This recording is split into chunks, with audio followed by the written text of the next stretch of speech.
Hallelujah, সবাইকে জয় যিশু। ঈশ্বরের গৌরব। আমি রোজ যেমন আশীর্বাদে বাক্যতে আসি, পিতার করুণাতে, পিতার আশীর্বাদে আজও আসতে পেরেছি। প্রভুকে অসংখ্য ধন্যবাদ করি। তো আমি প্রার্থনাতে যাব। সর্বশক্তিমান ঈশ্বর পিতা, তোমার মহানামে ধন্যবাদ করি। পিতা স্বর্গ, পিতার সিংহাসন, পিতার বাদে তোমার চরণের প্রভু গো, তোমার দাস হতে প্রার্থনা করছি যে সকল সন্তান রুটিন হচ্ছে রোজ তারা পেতে করছি আশীর্বাদের বাক্য তারা শুনছে পেতে গো, তাদের মধ্যে পেতে গো তুমি পজিটিভ নিয়ে আসবে পেতে গো, তাদের মধ্যে পেতে গো সুন্দর নিয়ে আসবে পেতে, তাদের মধ্যে পেতে গো চলার পথে বলার পথে তুমি কন্ট্রোল করো প্রভু গো, তাদের মধ্যে প্রভু গো পরিবর্তন নিয়ে আসে ঈশ্বর নামে।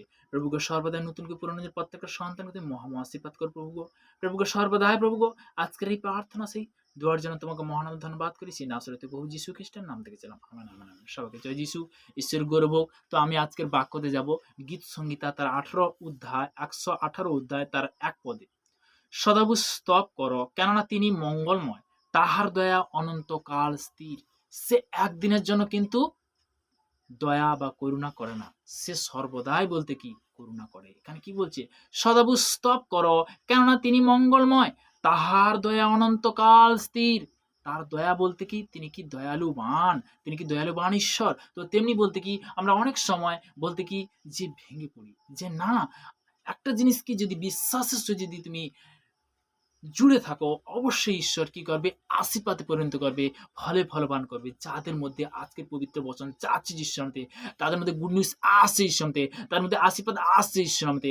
এদিকে সর্বদা প্রভুগো আজকের যে পবিত্র বচনটার জন্য তোমাকে অসংখ্য ধন্যবাদ করি প্রভুগো। প্রভুগো সর্বদাই যে সর্বদাই পিতার বাক্য দ্বারা আমি নেক্সট বাক্য দেব 118 অধ্যায় তার 8 পদে কি বলছে?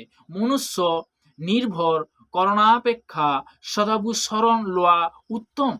মনুষ্যর সব থেকে বড় জিনিস, যেখানে পিতার বাক্য বলছে মনুষ্য নির্ভর করণাপেক্ষা সদাবুর শরণ লওয়া উত্তম। সদাপ্রভুর শরণ লওয়াতে বলতে কি এখানে প্রভুর বাক্য বলছে উত্তম। হালেলুয়া। আমরা যেন প্রভুর হাল যেন না চাই। তো তেমনি বলতে কি পিতার ভোজন দ্বারা, পিতার বাক্য দ্বারা প্রভু কথা বলে। তো তেমনি বলতে কি অনেক সময় পুরনো কি নতুন জন তারা হয়তো কিন্তু প্রভুর যে কিভাবে চলবে সেটাও কিন্তু অনেকে জানে না। তো তেমনি বলতে কি আমরা প্রথম স্টার্টিংয়ে যদি ভোজন করি, দ্বিতীয় স্টার্টিংয়ে বলতে কি বাক্যতে আসতে হবে। হালেলুয়া। তখনই প্রভু কথা বলে, তাই না? তো তেমনি বলতে কি যে সকল সন্তান শুনছে তাদের জীবনে পিতাকে সর্বদা পিতাকে তুমি আশীর্বাদে পরিণত করো। তো তেমনি বলতে কি আমি লাস্ট প্রার্থনাতে যাবো।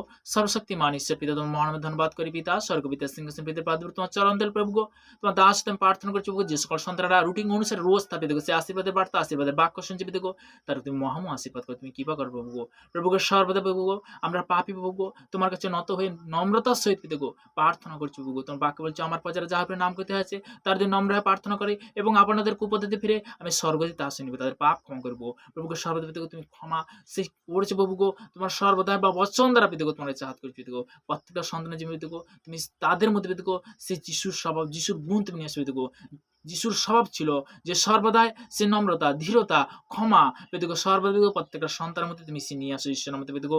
সেই শিক্ষা তুমি দিচ্ছ পেতেগো, সেই শিক্ষা তুমি পরিণত করো প্রভুগো। তাদের মধ্যে তুমি নর্মালিটির উপর নিয়ে আসো, তাদের মধ্যে পজিটিভ নিয়ে আসো ঈশ্বরের মধ্যে।